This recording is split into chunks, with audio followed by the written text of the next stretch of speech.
Kindlasti palile tulles tasuks proovida kohe läbi vaadata nendest turismikihtidest ja proovida näha kohalike inimeste südameid ja selle läbi seda saab kõige lihtsamini teha, kui eemalduda nendest turismikeskustest, liikuda Pali keskpaika, kus oli ka meie esimene retriit või siis põhja poole, mägedesse või põhjarandadesse. Ja kuidas mina kogesin Pali oligi nagu läbi nende paralleelide, mida Hannelore tõi ka välja oma kodumaaga, mis on siis meie metsad, meie pühakohad, meie vaimud, et siin hingates sisse nagu nende seda kohalikku kultuuri ja kuidas nad neid asju teevad. See on olnud tohutult inspireeriv ja see on nagu justkui toonud mind kodule lähemale olla siin ja näha, millise austusega nemad kannavad oma kultuuri ja oma religiooni. Et peale sellega, et siin on tohutult palju ilusaid koskesid ja siin on hästi palju looduskauneid kohti, mida kindlasti tasub näha, siis see animism on olnud kõige imetlusväärsem ja see, kuidas see on olnud nii jätkusuutlik, et eks sellel on omad varjuküljed, mitte ainult valgus, aga mina olen otsustanud vaadata seda valget poolt rohkem või meie oleme otsustanud vaadata seda valget poolt rohkem ja kuidas tuua seda Eestisse, kuidas tuua seda Eesti metsadesse, kuidas märgistada pühasid puusid, kuidas teha ande sellele maale, mis on meile nii palju andnud ja kuidas anda vastu. Võib-olla kõige suurem õppetund siin Palil, et mitte ainult võtta, sest kui ainult võtta, siis hakatakse ka sult võtma. Et siis alati anda vastu.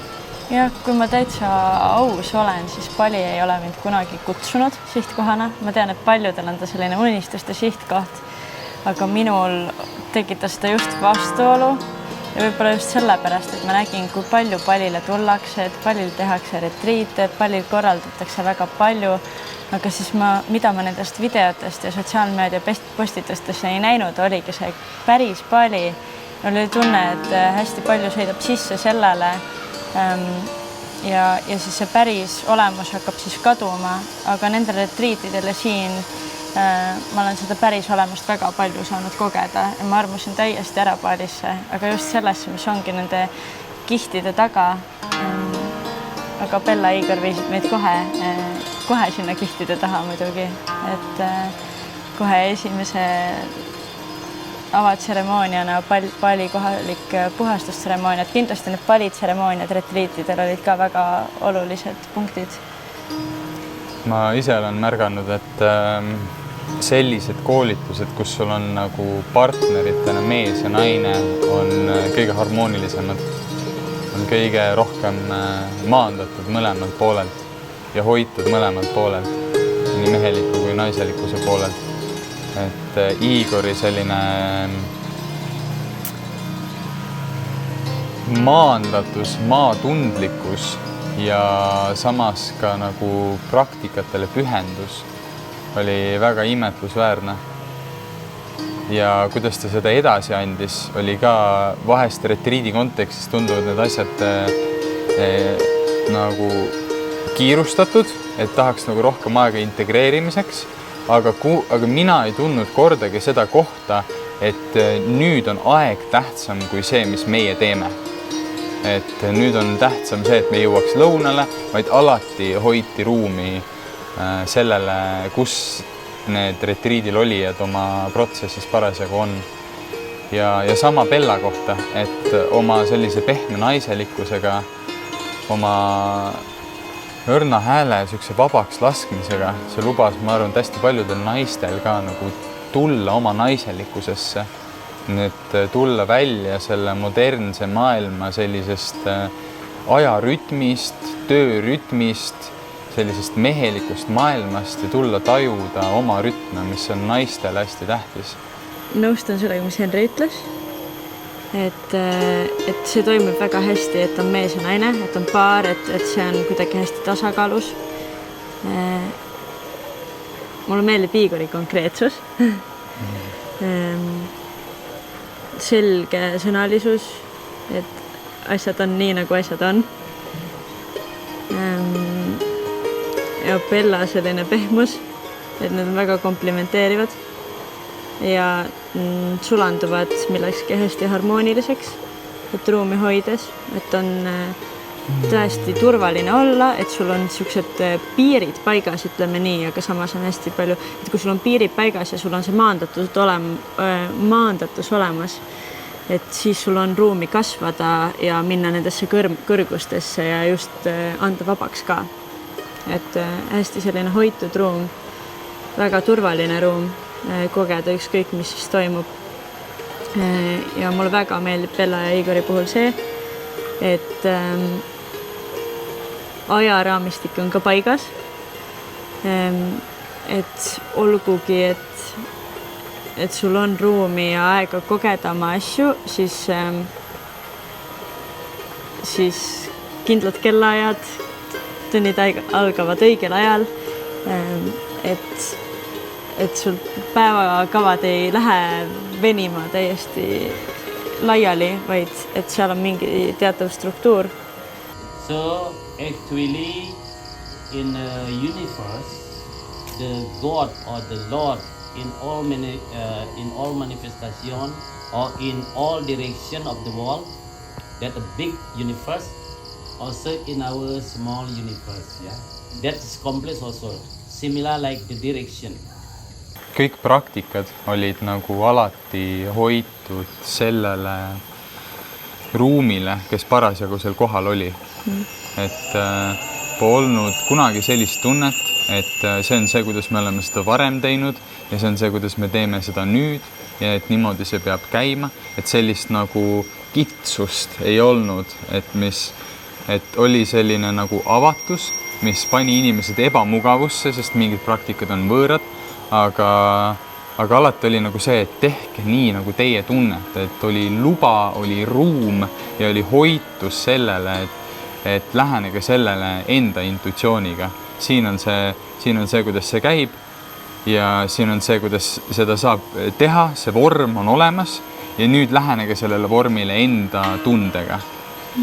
Et ma arvan, et see on kõige tähtsam osa selle praktika juures, et nende praktikate juures, üldiselt retriitide juures, et inimesed ei oleks kuhugi kasti surutud, kus nad tunnevad, et nad ei pääse välja ja nad hakkavad ootama, kuni see retriit näiteks lõpeb. Et nad saaksid nagu vabaks lasta ennast või? Kas tegelikult see saaks juhtuda nagu retriidi ajal väga tugevalt? Minu jaoks oli ja on väga tähtis koht see ka, et kuidas Bella ja Igor ise retriiti kogevad, sest hästi paljud ruumi hoidjad arvavadki, et nad peavad olema nüüd see autoriteet, kes hoiavad ruumi ja endal neil mingisuguseid tundeid ja asja ei ole, aga tegelikult see inimlik aspekt seal juures, et kui mingi protsess toimub, et siis ma ei varja seda, et ma olen aus nende inimestega, kes mu ümber siin on, et kui mul midagi toimub või kui mul on raske või kui mul on hirm, et seda kogevad need inimesed, kes seda ruumi hoiavad, see laseb palju rohkem ka kogeda osalejatel seda, et seal ei ole mingisugust sellist võlts nagu struktuuri või seda, et mina olen õpetaja, mina tean, kuidas asjad käivad ja mul on alati kõik hästi, vaid hästi suur ausus. Jah, või et õpetaja ja õpilane on kuidagi erinevad. Et need õpetaja on kuskil poodiumil ja õpilane on siis seal all ja vaatab alt üles, vaid et kõik Igor ja Bella mõlemad tõid ennast sellesse õppeprotsessi sisse ja vaatasid, mis see neile õpetab nendel hetkedel. Vaatasid meid ka kui õpetajad, et tegelikult me oleme kõik õpetajad siin elus. Ja see maailmavaade mulle ka hästi meeldib, et vahet ei ole, mis protsess toimub, vahet ei ole, mis inimesega sa kohtud, et sa vaatad, et mida ma saan õppida. Nii et see on ka kindlasti, et tänu sellele, millised on Bella ja Igor inimestena, siis mina julgen öelda, et need inimesed, kes tulevad kokku, et keda see tõmbab, et nad on juba head inimesed, nad on ilusad inimesed ja vahet ei ole, mis vanuses nad siis on või et mis soost. Et jällegi kõigilt on midagi õppida ja see saab luua siis selle ruumi, mis see seekord loob. Mina tahan lisada siia lõppu tänulikkuse. Me oleme väga tänulikud, et meil on selline võimalus, et eksisteerivad sellised inimesed nagu Igor ja Bella ja nende hoitus ja et me saime kogeda neid gruppe, et me saime jagada ruumi, sest me saime aidata Igorit ja Bellat, saime näha telgitagustesse ja näha, et see ei ole fassaad, et see ei ole mäng, et see on päris elu ja see on kõik sinu kõrgemaks hüvanguks. Et seal, et seal ei ole midagi võltsi, et see on võtta seda kui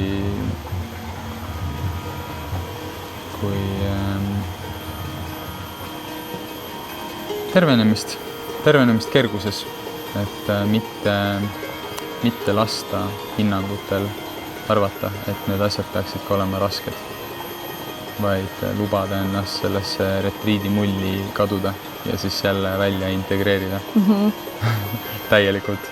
Et see kindlasti üks osa. Kui ma vaatan seda protsessi, mis oli alates Palile tulemisest ja esimesest retriidist ja nüüd sellesse praegusesse olemisse, siis kuidagi ongi seesmiselt selgem olla nii meeles kui ka kehas ja kindlasti julgus olla veelgi rohkem ja veelgi tooremalt mina. Näha, et kui palju ilu see toob ja kui palju ühendusi see loob ja kui palju see paneb lihtsalt selle elu ja energia ja kõik paneb liikuma. Et see, kui olla toorelt sina, siis see on see viis, kuidas elu kannab. Et see teadmine oli olemas juba enne, aga nüüd sai ta ka väga palju praktikat ja seda, et see tõesti maandus kehas, et see on ainus võimalus.